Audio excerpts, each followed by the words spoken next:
오늘과 내일은 빌레몬서 말씀을 함께 나눕니다. 빌레몬서의 전반적인 내용을 아는 것이 우리에게 유익할 것 같은데요. 먼저 이 빌레몬서는 사도 바울이 보낸 편지입니다. 신약 성경에 보면 사도 바울이 보낸 편지들이 많이 기록이 되어 있습니다. 로마서를 시작으로 고린도, 갈라디아, 데살로니가까지 지역 이름으로 보낸 편지들이 있고, 디모데, 디도서, 그리고 빌레몬은 사람 이름으로 또 보내진 편지입니다. 그러니까 한 개인에게 보내진 편지라는 것이죠. 오늘 우리가 함께 살펴보는 이 빌레몬서의 이 빌레몬은 골로새 교회의 평신도 지도자입니다. 이 사람은 에바브라라는 사람과 함께 교회를 함께 세운 사람입니다. 골로새 교회는 바울이 직접 세운 교회가 아니라 에베소에서 복음을 들은 이 사람들이 세운 교회입니다. 그리고 이 골로새 교회가 바로 세워진 데 이 빌레몬이라는 사람이 아주 중요한 역할을 담당했습니다. 그런데 이 빌레몬에게는 종이 있었는데 이 종의 이름은 오네시모라고 되어 있습니다. 이 오네시모라는 이 종은 주인인 빌레몬에게 도망을 가서 로마까지 가게 되고, 로마에서 바울을 만나서 복음을 듣고 그리스도인으로 변화되게 됩니다. 오늘의 이야기는 이 사도 바울이 빌레몬의 종인, 도망친 종이죠, 이 종인 오네시모를 편지와 함께 빌레몬에게 돌려보내는 그런 이야기입니다. 당시에 종이 주인에게서 도망을 하면 사실 그것은 엄청난 죄였습니다. 그런데 이 사도 바울은 이 오네시모를 돌려보내면서 빌레몬에게 사랑으로 다시 이 종을 받아줄 것을 요청하는 것이죠. 그러한 내용으로 이 편지를 보내고 있는 것입니다. 사도 바울은 아마 이 빌레몬이라는 사람을, 이 엄청난 죄를, 당시의 관점에서는 엄청난 죄를 지은 이 종을 다시 받아줄 만한 그런 인격을 가졌던 인물로 보고 있었던 것 같습니다. 오늘 본문에 보면 이 빌레몬을 칭찬하는 내용들이 많이 등장하는데요. 먼저 1절에 보면 바울과 디모데가 사랑하는 동역자 빌레몬, 이렇게 표현하고 있습니다. 바울이 사랑하는 존재요 동역자라고 칭찬을 하고 있는 것이죠. 2절에 보면 이런 표현도 있습니다. 아비아와 아키포, 아마 이 빌레몬의 아내와 아들로 추정되는 인물인데요. 이 아비아와 아키포와 내 집에 있는 교회, 이런 표현이 있는 것을 보면 이 빌레몬이라는 사람은 평신도 지도자였지만 복음을 들은 후에 함께 교회를 세웠고, 2절에 있는 표현대로 자신의 집을 이 교회로 사용한, 내어준 그런 사람으로 볼 수가 있습니다. 5절 말씀에도 보면 이렇게 기록이 되어 있죠.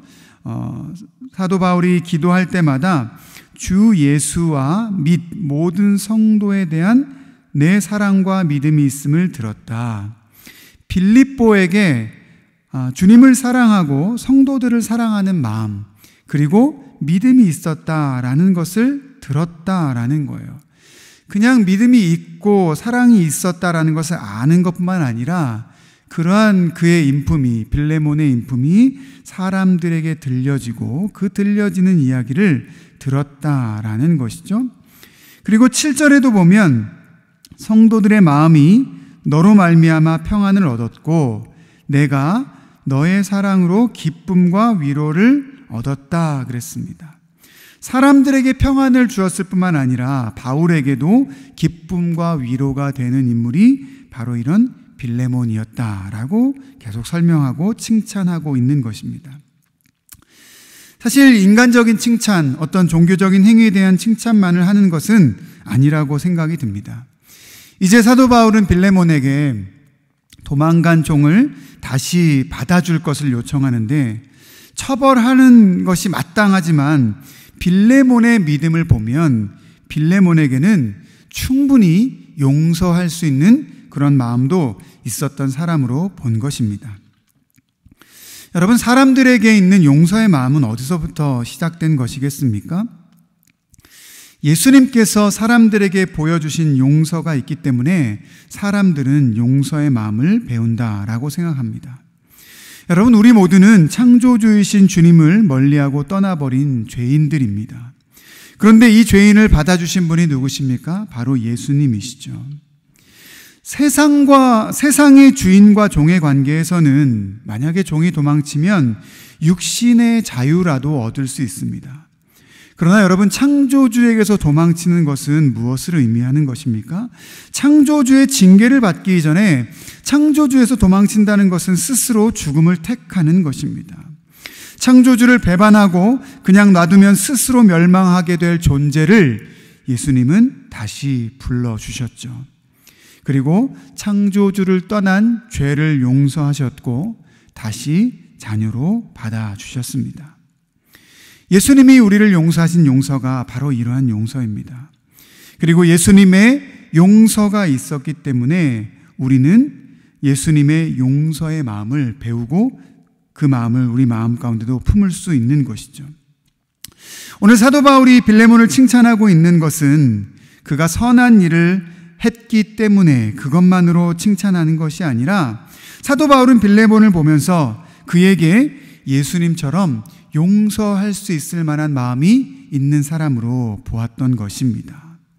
예수님의 용서를 닮은 자로 칭찬을 하고 있는 것이죠. 여러분, 우리가 받을 수 있는 신앙의 칭찬의 말 중에 가장 최고를 꼽자면 예수님을 닮으신 분입니다 라는 칭찬일 것입니다. 여러분, 그러면 우리가 예수님을 닮을 수 있는 가장 좋은 방법은 무엇입니까? 우리도 용서의 마음을 품는 것인 줄 믿습니다.